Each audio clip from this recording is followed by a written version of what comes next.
അപ്പോൾ ഇന്ദിരയെ പ്രധാനമന്ത്രി ആക്കരുത് എന്ന് സിൻഡിക്കേറ്റിന് ആഗ്രഹമുണ്ട്. പക്ഷേ മൊത്തം കോൺഗ്രസിൻ്റെ ശക്തി ക്ഷയിച്ചപ്പോൾ സിൻഡിക്കേറ്റിൻ്റെ ശക്തി ക്ഷയിച്ചു.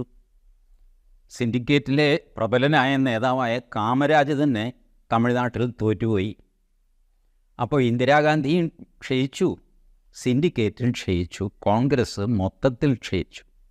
എന്നാലും സിൻഡിക്കേറ്റ് തീരുമാനിച്ചു ഇന്ദിരാഗാന്ധിയെ പ്രധാനമന്ത്രിയാക്കണ്ട. സിൻഡിക്കേറ്റിന് ഒരു ഗുണവും ഒരു ദോഷവും ഉണ്ടായിരുന്നു കേട്ടോ. അവർ സീനിയോറിറ്റി വെച്ച് നോക്കിയാൽ വലിയ നേതാക്കന്മാരാണ്. പക്ഷേ എല്ലാവരും നോൺ ഹിന്ദി സ്പീക്കിംഗ് ആണ്. എസ് കെ പാട്ടീൽ മഹാരാഷ്ട്രയാണ്, അതുല്യ ഘോഷ് ബംഗാളാണ്, കാമരാജ് തമിഴ്നാടാണ്, നിജലിംഗപ്പ